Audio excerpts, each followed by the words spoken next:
Ciao Raga! Musta naga? Welcome sa inyong lahat. I am Chad and I will be your guide.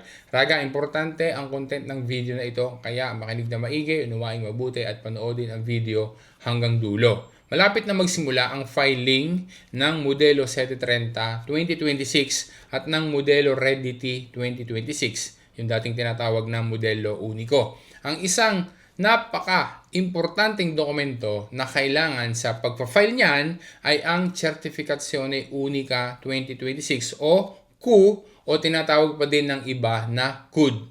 Kailan ba magiging available ang Certificazione Unica 2026? Pwede ba iyan na ma-download online? May Certificazione Unica din ba na ibinibigay si IMPS? Ang mga Colf e Badante, kanino ga manggagaling ang kanilang CUD? Sasagutin natin ang lahat ng iyan, Raga. Doon po na sigla, partiamo.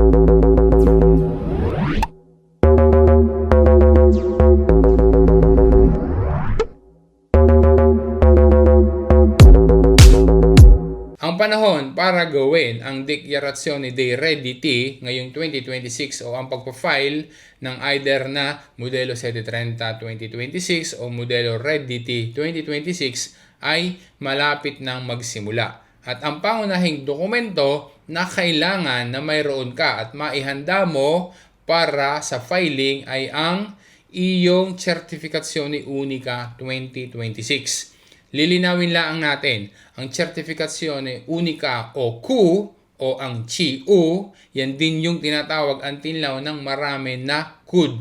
Kaya sa video na ito, kapag binanggit natin ang CU, ang tinutukoy ay ang CUD. Ang Certificazione Unica o CU ay isang dokumento fiskale obligatorio na simula noong 2015 ay siyang pumalit sa dating tinatawag na CUD na ang ibig sabihin ng CUD ay Certificazione Unica dei Dipendenti. Ngayon ay Certificazione Unica o CU, yan na lang ang tawag diyan. Ang ilan sa mga pangunahing info na naka-indicate doon sa loob ng CU 2026 ay ang naging reddito annuale o yung annual income para sa taon na 2025. Kasama din ang mga nabayarang buwis o retenute fiscali, maging ang mga deductions o detrazioni at maging ang mga additionali, regionali o comunali. Garne ang example ng CU ng mga operay.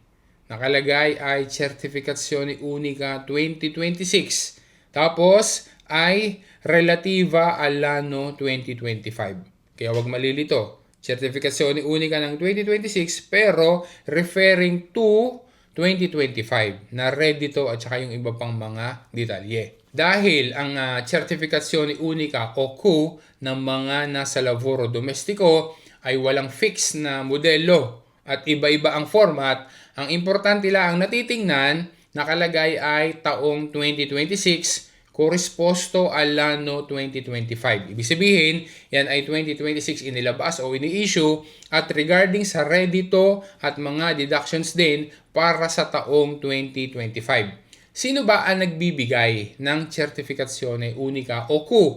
Ang nagbibigay niyan ay ang mga datori di lavoro privati, enti pubblici, pati din si IMPS, administratore ng kondominyo, etc.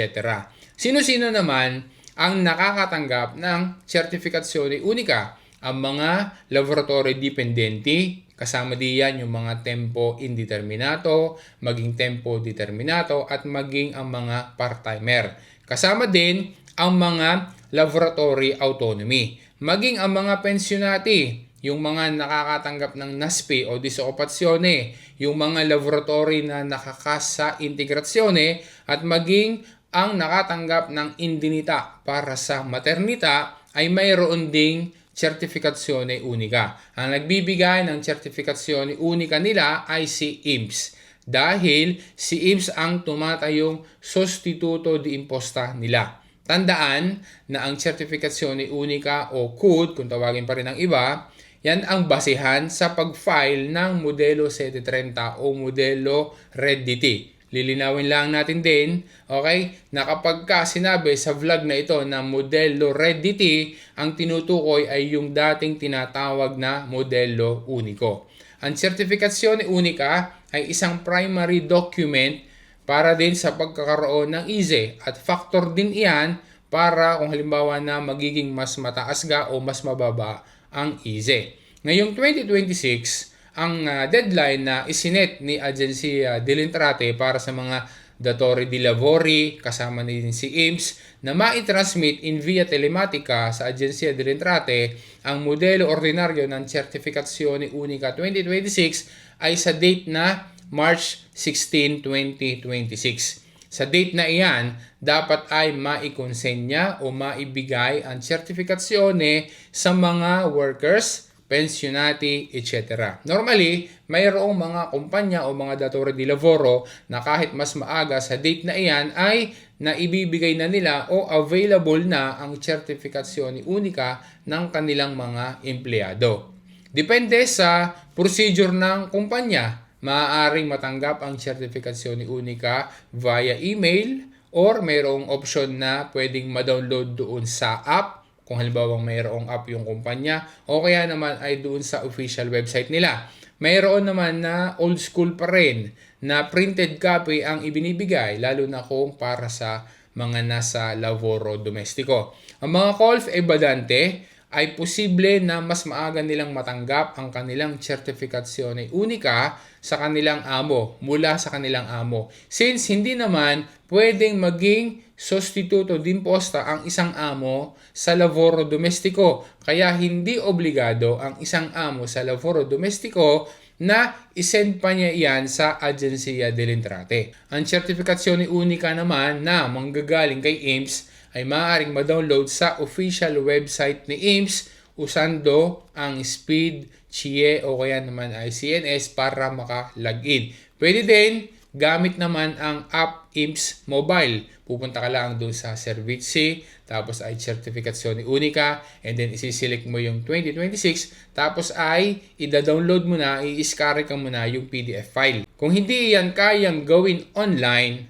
maaari na humingi ng assistance sa contact center ni IMS, maaari din na sa komune, or maaari din na magpa-assist sa patronato. Samantalang ang mga operay, meaning hindi kasama ang mga nasa lavoro domestiko, maaari din nilang ma-download ang kanilang Certificazione Unica 2026 doon sa sito ni Agencia del Intrate. Kung sakali, March 16 na, 2026, ay hindi agad mag-appear sa sito ni Agencia del Intrate ang Q 2026, palipasin mo lang ang ilang araw tapos ay mag-check from time to time until mag-appear na doon sa sito ang Q 2026 mo. Pero hindi lang ang Q para sa taon na 2026 ang pwedeng ma-download ng mga operay doon sa sito ni Agencia del Intrate dahil pwede din pati yung mga previous years ng kanyang employment. Makikita niya din yan doon at pwede rin na ma-download. So yun Raga, sana naging malinaw sa iyo at nakatulong sa iyo ang information